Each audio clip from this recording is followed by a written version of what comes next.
Buenas tardes a todos. Vamos a comenzar la clase de leyes de la termodinámica. Muy bien, entonces vamos a comenzar con la ley 0 de la termodinámica. La ley 0 de la termodinámica establece que cuando dos o más cuerpos están en equilibrio termodinámico, sus temperaturas deben de ser iguales.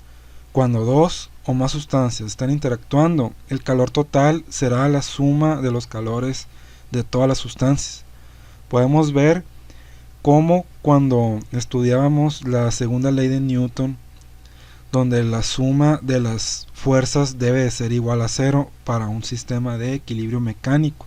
En este caso es equilibrio termodinámico, donde la suma de los calores debe de ser igual a cero. Entonces, así como hay también equilibrio mecánico y equilibrio termodinámico, hay también equilibrio químico.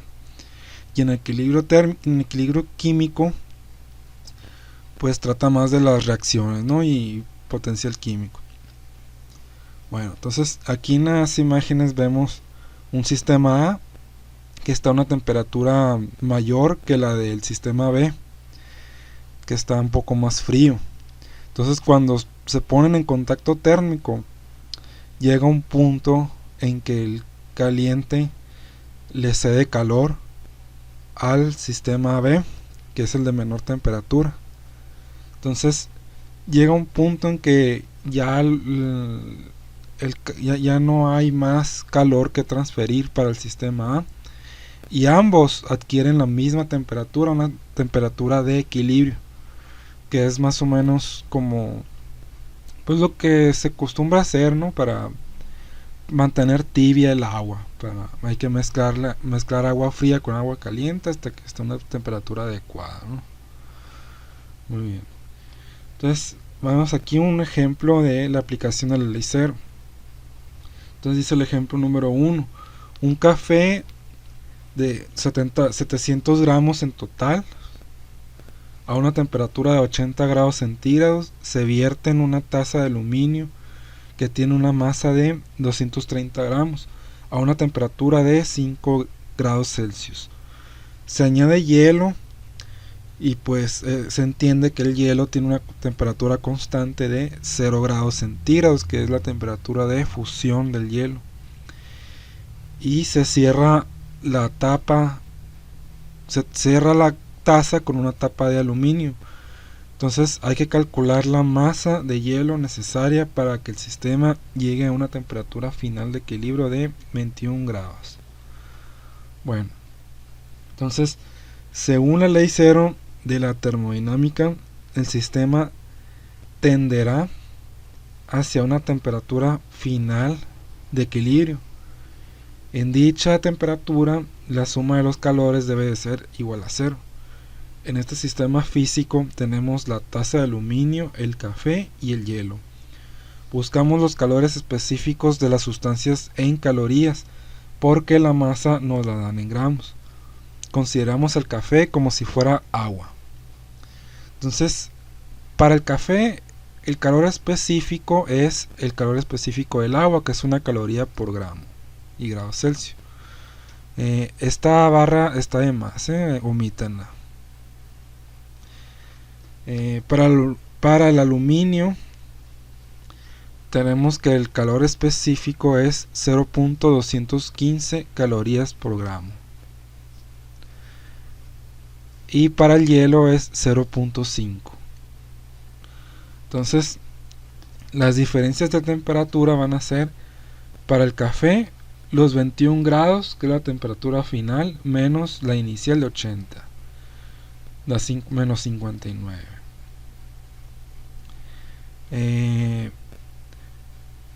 Para el aluminio es 21 menos 5.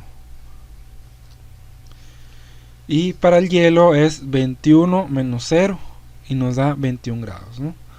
Entonces, ya que tenemos las diferencias de temperaturas y los calores específicos, ahora calculamos los calores.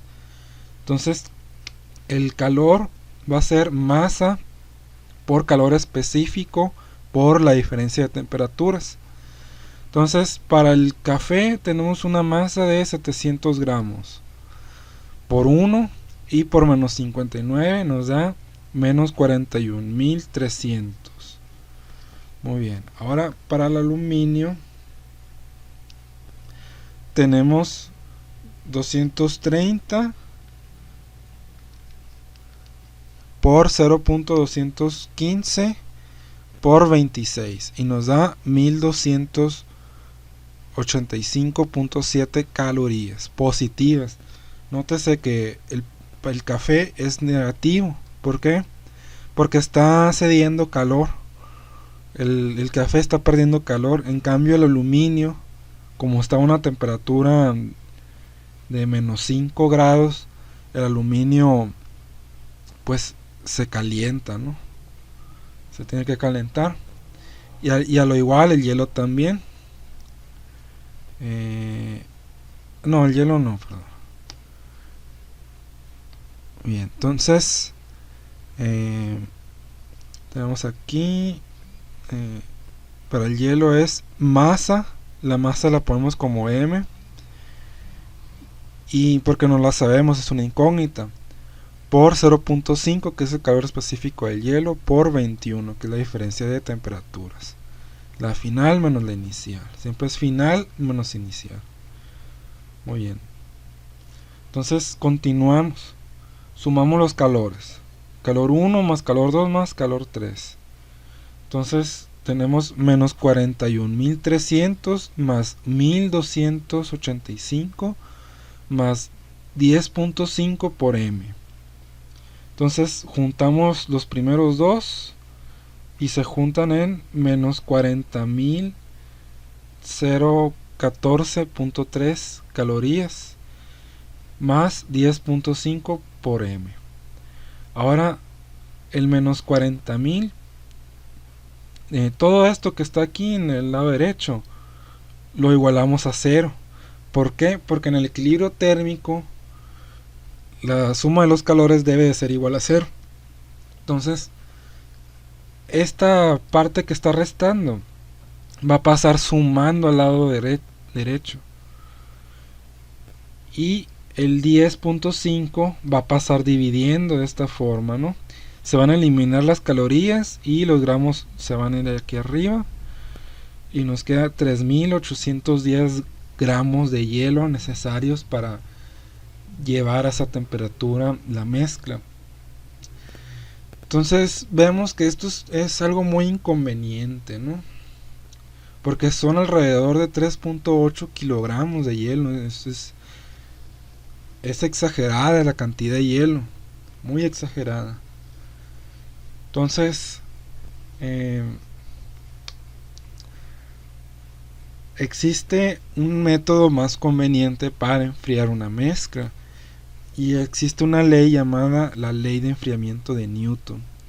Simplemente esta ley explica que cuando un objeto caliente se deja ahí, ¿no?, a temperatura ambiente, por ejemplo, dejamos un café que está a 80 grados centígrados y la temperatura ambiente es de 25 grados, suponiendo. Si lo dejamos ahí, el café va a empezar a interactuar con el medio ambiente, de tal manera que el café va a ceder calor al aire. Entonces el aire, el medio ambiente, tiene un nombre y se le conoce como reservorio de calor. Entonces el reservorio lo que hace es que agarra todo ese calor y no le hace nada, pues, ¿no? O sea, la temperatura ambiente no la va a modificar una taza de café.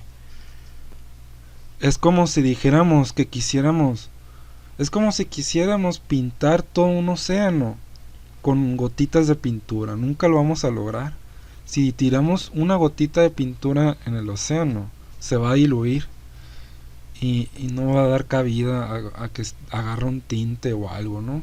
A lo mejor localmente sí, pero desde fuera del espacio se va a ver igual el agua, no va a cambiar. Entonces eso es más o menos un reservorio, ¿no? Entonces en ese caso el café tiende a la temperatura ambiente, pero tiende en cierto tiempo. Por ejemplo, si le agregamos un cubito de hielo al café, el café va a transferir calor tanto al aire como al cubito de hielo. Entonces el cubito de hielo va a absorber el calor y se va a empezar a derretir. Y va a hacer que el enfriamiento sea más rápido. Es también parecido a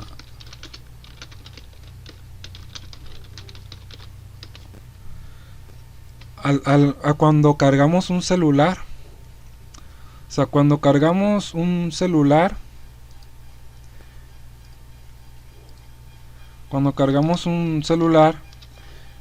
es un proceso similar a este, ¿no? O sea, es más rápida la carga que la descarga. La descarga es un poco más lenta, ¿no? que la carga. O sea, ¿cuánto tardamos en cargar un celular? Unas 2 horas más o menos. Y la carga es un poco más lenta. Entonces, por alguna razón el enfriamiento es más lento que el calentamiento. O sea, cuesta más trabajo que se enfríe un objeto que se caliente, ¿no?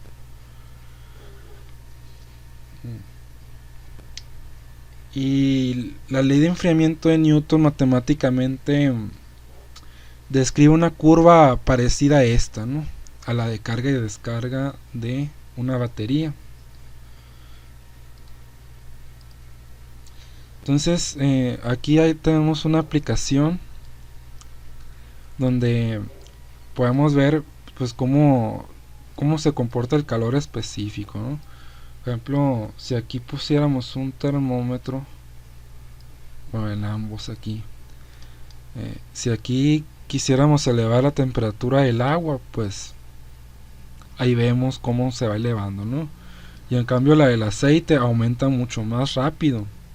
Entonces el objetivo de usar aceite en la cocina es que el aceite se calienta rápido y pues ese calor se lo transfiere en rapidez también a los alimentos. Entonces, ¿qué pasa si le añadimos otro objeto como el hierro, ¿no? Aquí, ¿qué pasó? Lo que hizo el aceite fue transferirle calor al hierro. Entonces vemos que bajó la temperatura. Entonces, ¿qué pasa aquí en el agua? O sea, aquí el agua lo podemos seguir calentando. Ahí ya está adquiriendo una temperatura de ebullición. Y este hierro lo podemos quitar y poner aquí. Y llega a una temperatura de equilibrio, ¿no? Entonces, así funciona esto. O sea, hay dos formas de enfriar. Podemos introducir un objeto que tiene una temperatura menor dentro de una mezcla que tiene una temperatura mayor y pues la mezcla llega a una temperatura de equilibrio. Muy bien, entonces regresamos aquí y vemos los diferentes tipos de sistemas físicos. Ya hemos hablado sobre los sistemas físicos. Había 3 tipos. Era el abierto, el cerrado y el aislado. Entonces estos son ejemplos más concretos, son ejemplos físicos de sistemas físicos, vaya la redundancia. Entonces tenemos como primer ejemplo el gas ideal, donde sus variables termodinámicas son la presión, el volumen y la temperatura. Es un sistema hidrostático, se le conoce también. Y tenemos el sistema de superficie de un líquido, donde sus variables son la tensión superficial, el área y la temperatura. Otro ejemplo es la varilla tensada, como una cuerda de guitarra, es una varilla tensada, donde sus variables son la tensión de la varilla, la longitud y la temperatura. También está el material dieléctrico, donde sus variables son la polarización, campo eléctrico y la temperatura. Y la pila, donde sus variables son el voltaje, la carga eléctrica y la temperatura. Entonces, si tenemos varios tipos de objetos de estudio para la termodinámica, no solamente los gases y fluidos, o sea, también van a ser otro tipo de sistemas, ¿no? Muy bien. Entonces, vamos a ver ahora qué es un proceso termodinámico. O sea, aquí tenemos como sistema físico sería un gas ideal, ¿no? Porque tenemos aquí un pistón donde dentro del pistón hay un gas que es aire. Entonces le estamos aplicando calor.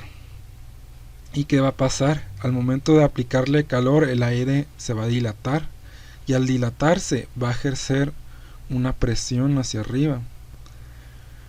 Va a ejercer y va a llegar un momento en que deje de dilatarse.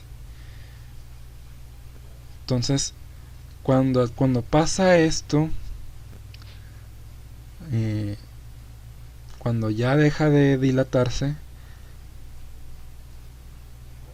el pistón llega a una altura máxima, ¿no? Después, para que el pistón regrese a la posición en la que estaba, hay que enfriar el gas. Nuevamente el gas se va a contraer, como aquí, y va a regresar al pistón. Y el proceso se va a repetir, ¿no? Entonces, eso es más o menos cómo funciona un motor de combustión interna. Pistón.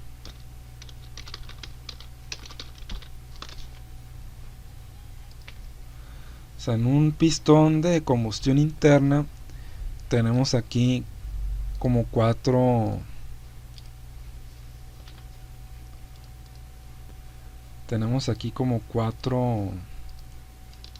fases, o sea, 4 ciclos, ¿no? Que le llaman. O sea, primero el pistón se contrae, después una mezcla de aire y gasolina entra en la cámara, luego se comprime la mezcla, después la chispa de la bujía enciende la mezcla y la combustión empuja el pistón hacia abajo. Después se crea un vacío, entra nuevamente la mezcla de aire y gasolina y después se comprime, luego se enciende y etcétera, ¿no? Y es un ciclo esto, es un ciclo. Y así va, ¿no? Y así es como va girando el motor.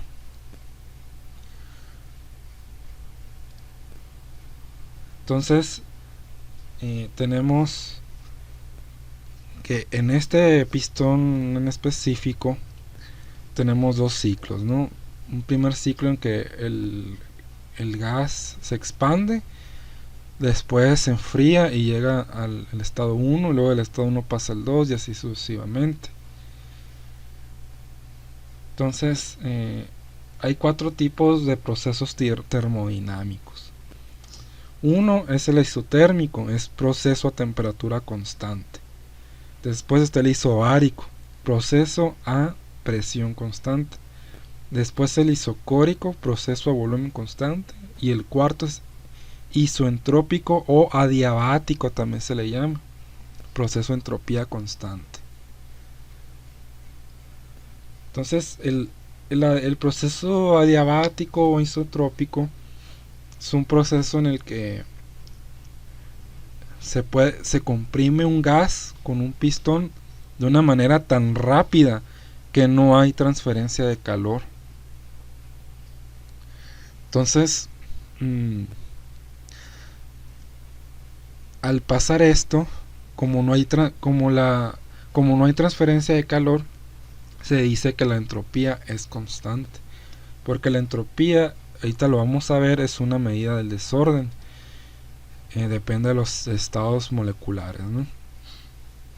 De los estados en los que puede estar una partícula. Ahorita lo vamos a discutir. Entonces, el trabajo realizado en un proceso termodinámico. Formalmente, el trabajo realizado por un proceso termodinámico se calcula usando el cálculo integral. El trabajo lo podemos ver como la integral desde un volumen 1 hasta un volumen 2 de la presión respecto al volumen. O sea, aquí la variable es la V y la P es una función que depende del volumen. Entonces, para un proceso isobárico, debido a que la presión es constante, esta sale de la integral y al resolver el trabajo queda presión por la diferencia de las temperaturas.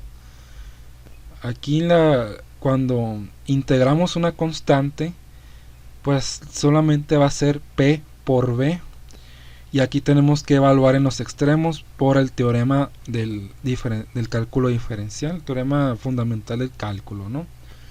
Que es evaluar en los extremos. Es evaluar la V en V2 menos V1 y queda de esta forma, ¿no? Entonces, para el proceso isocórico no hay cambio de volumen, porque este es constante. Entonces el dB diferencial de volumen es 0, porque el dB lo podemos ver como una resta. O sea, esta resta que está aquí, si el V2 es igual al V1, se van a restar y va a dar 0, ¿no?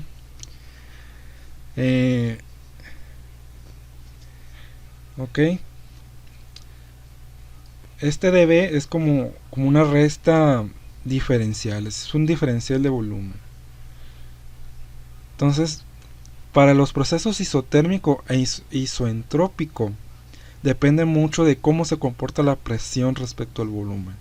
Son casos más complejos y no vamos a entrar en detalle por el momento, ¿no? Entonces, en un proceso isoentrópico, el calor es 0. Debido a que el calor también puede calcularse como el producto de la temperatura por el cambio de entropía. Como la entropía no cambia en un proceso isoentrópico, entonces este cambio es 0 y se anula la integral, como en el caso isocórico, ¿no? Bien, entonces aquí vamos a graficar los procesos termodinámicos. Es importante graficarlos, ¿no? Se usa un diagrama PV, diagrama presión-volumen. Hay diagramas que son presión-temperatura y otros que son temperatura y entropía. Entonces, la gráfica en los procesos. El ejemplo número 2 dice: consideremos un sistema termodinámico que repite un ciclo de 4 estados. Graficar en un diagrama de presión versus volumen los estados. Entonces, en el estado 1 se tiene una expansión de volumen isobárica, es decir, a presión constante. El número 2 es una reducción de volumen a volumen constante. En el número 3 es una reducción de volumen isobárica a presión constante. Aquí en el número 3 va hacia la izquierda, está reduciendo su volumen. Va desde el 0.8, se reduce al 0.53. Y en el número 4 hay una expansión de presión isocórica. Aumenta desde los 100.000 hasta los 180.000. Entonces, en la realidad esto no es tan así, no tan exacto.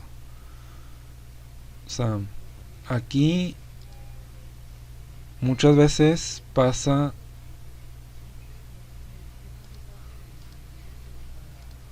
aquí muchas veces hay como curvas, ¿no? Esto vienen siendo como curvas. Muy bien, entonces continuamos con el ejemplo. El trabajo total neto de todos los ciclos será la suma de todos los trabajos. O sea, el trabajo total va a ser el trabajo 1 más el trabajo 2 más el trabajo 3. Es la suma de los trabajos. Entonces el trabajo 2 y el trabajo 4 son 0. Y el trabajo 3 da negativo, porque su dirección en la gráfica es hacia la izquierda. Entonces solo nos queda el trabajo 1 y el trabajo 3, que son estos de arriba, ¿no? Entonces estos de alrededor son 0. El trabajo total va a ser entonces el trabajo 1, que es 180.000 por la diferencia de volúmenes que está aquí, y el trabajo menos el trabajo 3, porque va hacia la izquierda, que son 100.000 por la diferencia de volúmenes. Entonces estas cantidades, el 180.000 y el 100.000, se pueden factorizar porque este paréntesis se repite aquí, y como se repite lo podemos excluir de esta manera, y ya tenemos aquí 180.000 menos 100.000 por 0.8 menos 0.53. Entonces nos da un total de 80.000 por 0.27, que es igual a 21.600 joules. Entonces, en conclusión, podemos calcular el trabajo total de cualquier ciclo de procesos termodinámicos calculando el área dentro de la figura que se forma. Esta área que va aquí, ¿no? Si calculamos el área de aquí, calculamos el trabajo de la figura. Entonces, por eso les decía que no siempre es así. Muchas veces un proceso totalmente isobárico es difícil de conseguir, y en la práctica es como una curva, ¿no? Una curva logarítmica, dos curvas logarítmicas. Entonces, no es totalmente un cuadrado lo que se forma, sino una figura irregular, y esos pedacitos de ahí, pues hay como un trabajo que no se, una cantidad de calor que no se puede convertir en trabajo, una cantidad de energía que no se puede convertir totalmente en trabajo, y eso pasa, ¿no? Pasa en los compresores, por ejemplo. Para hacer un compresor, no toda la cantidad que se suministra en energía eléctrica se transforma en trabajo. Alguna cantidad se transforma en calor, y hay un remanente ahí de energía, ¿no? Entre otras interacciones. Y entonces vamos a ver la primera ley. La primera ley de la termodinámica establece una conexión entre la energía mecánica y la energía térmica de un sistema físico. De esta manera, la energía total interna del sistema físico es la suma del calor transferido más el trabajo realizado. Aquí está. La energía interna es igual al calor más el trabajo. Y este triangulito indica que son cambios, ¿no? El cambio en la energía interna y cambio de transferencia de calor y el trabajo realizado. Entonces, ejemplo número 3, encontrar el cambio de energía interna que sufre un gas durante una compresión isobárica a 101.000 pascales, en las que se extraen 3.100 joules de calor, y el volumen disminuye desde los 0.028 metros cúbicos hasta los 0.017 metros cúbicos. Solución: primero para encontrar la energía interna, primero hay que encontrar el trabajo total. En este caso es solo un proceso termodinámico el que se lleva a cabo y es isobárico. Entonces la fórmula para encontrar su trabajo es presión por el cambio de volumen. Sustituimos en la fórmula 101.000 pascales por 0.17 menos 0.028. Entonces lo ponemos así porque es final menos inicial y nos da negativo el trabajo. Por eso es una compresión. Cuando es un trabajo negativo es una compresión. Un compresor hace un trabajo negativo. Por eso en los refrigeradores hay un compresor ahí, porque se necesita realizar un trabajo negativo para extraer calor de ahí, ¿no? Entonces aplicamos la primera ley de la termodinámica y el cambio en la energía interna es igual a menos 3100 joules menos 1111 joules y nos da un total de menos 4211 joules. Entonces la conclusión es que la energía interna disminuyó. Al calor se le asignó signo negativo porque es calor extraído, o sea, perdió calor, mientras que el trabajo se le asignó un signo negativo porque se restan los volúmenes finales menos inicial. Entonces la segunda ley de la termodinámica. La segunda ley de la termodinámica establece que la entropía en un sistema físico aumenta con el tiempo, jamás disminuye. Esto implica que durante un proceso termodinámico es imposible transformar totalmente la energía interna en trabajo. O sea, por ejemplo, una pelota de goma que rebota, esta pelota va a empezar a rebotar y va a empezar a rebotar cada vez menos, porque parte de esa energía, o sea, si nosotros vemos aquí,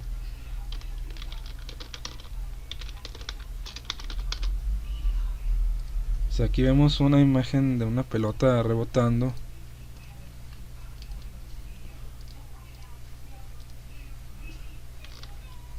Sabemos que va a caer, va a rebotar y la altura máxima a la que llega va a ser menor porque su energía ya disminuyó.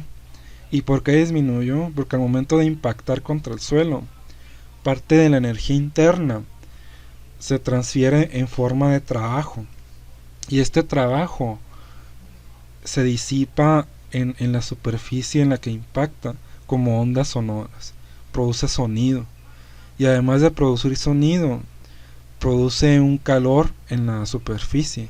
Al momento de impactar genera calor en la superficie.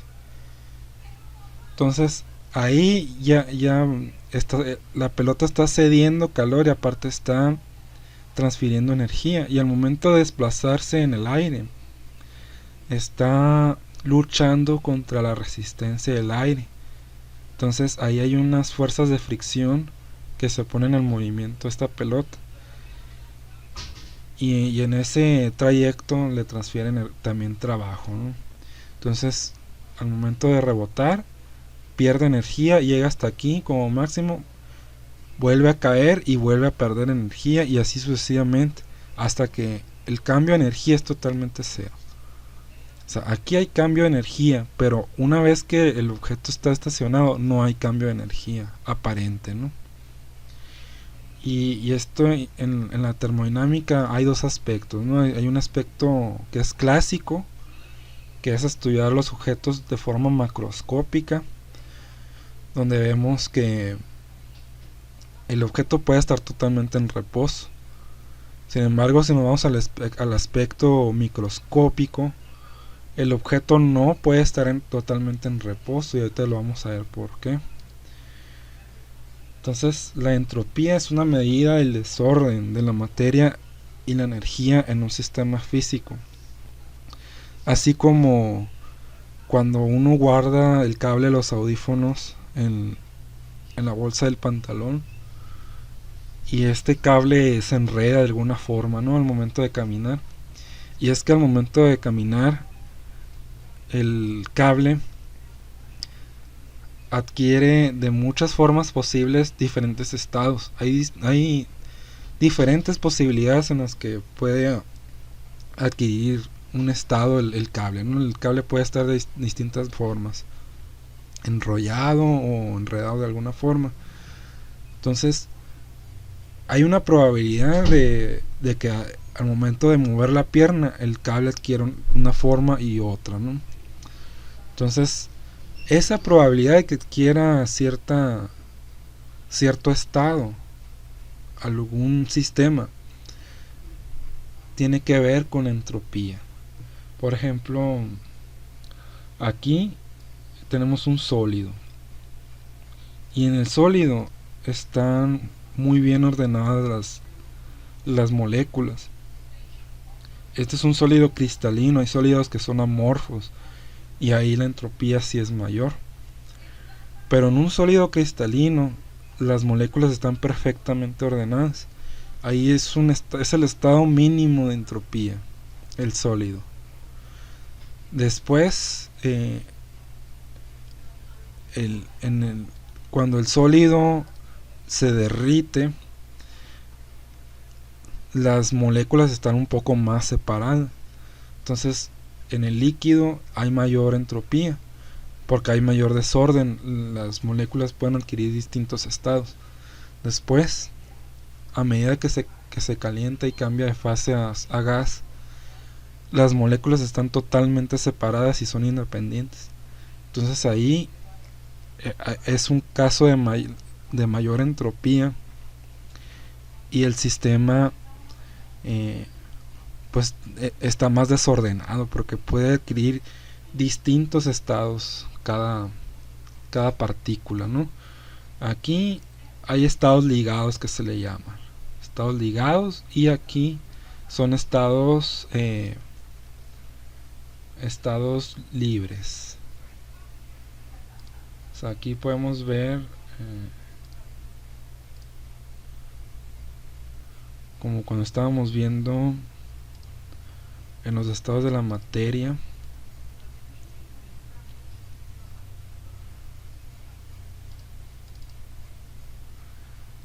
Tenemos aquí esto.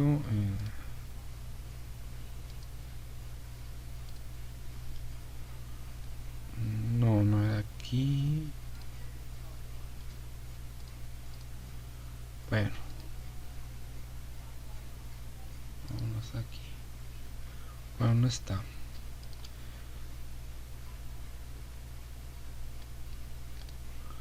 Bueno, sigamos aquí. Entonces, otro ejemplo de entropía, bueno, es este, ¿no? Que si tenemos un cristal de hielo y el cristal de hielo lo derretimos y se forma un líquido, se forma agua. Entonces el agua, si la volvemos a congelar, no adquiere no es el mismo cristal de hielo que teníamos antes. Es un cristal de hielo diferente. ¿Por qué? Porque, por ejemplo, la molécula que está aquí, al momento de derretirse, se va a encontrar aquí. Pero al momento de volverse a congelar, se va a encontrar aquí. Entonces, el ordenamiento es distinto. Entonces, a pesar de que el sistema regresa a un sistema de menor entropía, realmente no es así. La entropía no disminuyó. La entropía realmente se quedó igual, se puede decir, o se estanca, o aumenta ligeramente. O sea, porque la entropía del universo no puede disminuir. O sea, la entropía siempre va a aumentar. Todo el universo. Y tan fuerte es la segunda ley de la termodinámica que en el siglo XX nos ha permitido estudiar los agujeros negros, ¿no? Que es lo que ocurre dentro de un agujero negro, tiene que ver con la entropía, distintos estados, ¿no? Y tiene mucha relevancia también en la mecánica cuántica y en lo que viene siendo una rama que se llama física estadística, que es termodinámica a un nivel microscópico. Entonces vamos a ver también qué es la flecha del tiempo. O sea, se conoce la flecha del tiempo como la idea de concebir al tiempo como un parámetro absoluto que no cambia de ninguna manera. Antes se pensaba que el tiempo era absoluto y avanzaba siempre hacia adelante. La teoría de la relatividad nos asegura que el tiempo es otra dimensión más, a lo igual que el espacio. De la misma manera que la vista de un espectador en un concierto cambia según la posición. O sea, los que están enfrente ven una cosa diferente a los que están atrás. O sea, ven una imagen más amplia que los que están muy lejos. Entonces el tiempo es también relativo, ¿no? Entonces los aceleradores de partículas como el CERN han confirmado la posibilidad de viajar rápido hacia el futuro. Sin embargo, hacen falta más experimentos que confirmen que es posible viajar hacia el pasado. O sea, por la relatividad general se puede viajar al pasado. Pero, ¿qué pasaría con la entropía al momento de viajar al pasado? Es un caso interesante que merece la pena analizar con experimentos, porque existen muchas teorías al respecto, ¿no? Sobre los viajes en el tiempo y la entropía, si disminuye o no. Y, sí, entonces hacen falta más experimentos. Entonces ahora vamos a ver la tercera ley de la termodinámica. La tercera ley enuncia que es imposible alcanzar la temperatura del cero absoluto. Esta ley implica que el reposo no puede ser alcanzado por ninguna partícula, debido a que la temperatura, por definición, es el promedio de la energía cinética de una partícula. Si una partícula se deja de mover, su temperatura sería el cero absoluto, temperatura imposible de alcanzar. Toda partícula en el universo está en vibración, y entre mayor sea la vibración de una partícula, mayor será su estado energético. Por lo tanto, nada existe en reposo.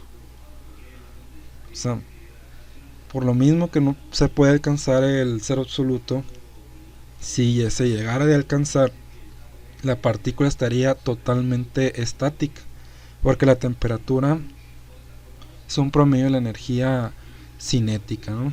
Promedio de la energía de movimiento. Entonces, si esta energía, si la temperatura es cero, entonces no se está moviendo. Entonces, todo en el universo está vibrando, está en constante vibración. Incluso hay una radiación que se llama radiación de fondo, que interactúa con todas las partículas y les transfiere energía, ¿no? Desde el cosmos nos llega radiación que interactúa con todas las partículas. Entonces aquí a la derecha tenemos una imagen de algo que se llama superconductor. Un superconductor es un material que adquiere la propiedad de superconductora cuando es llevada al cero absoluto, casi al cero absoluto, muy cercano, digamos unos 4 grados Kelvin, 3 grados Kelvin. O sea, menor a 10 grados Kelvin ya adquieren, o menor a 6 grados Kelvin ya adquieren estas temperaturas, ¿no?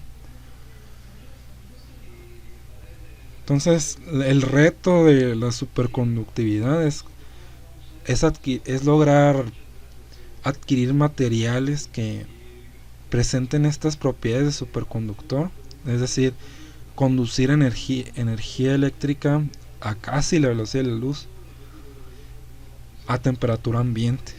Es un reto, ¿no? Y es un reto abierto y pues es un problema que le interesa mucho a la industria para producir computadoras más potentes, ¿no? Entonces el superconductor también tiene una peculiaridad que puede levitar debido al magnetismo, así como los trenes que son magnéticos, ¿no? Que levitan.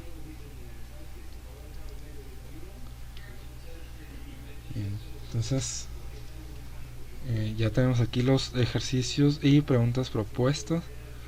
Aquí les dejo las tablas de calores específicos para si necesitan usarlas, no se les olvide. Bien, entonces cualquier duda o comentario me avisan.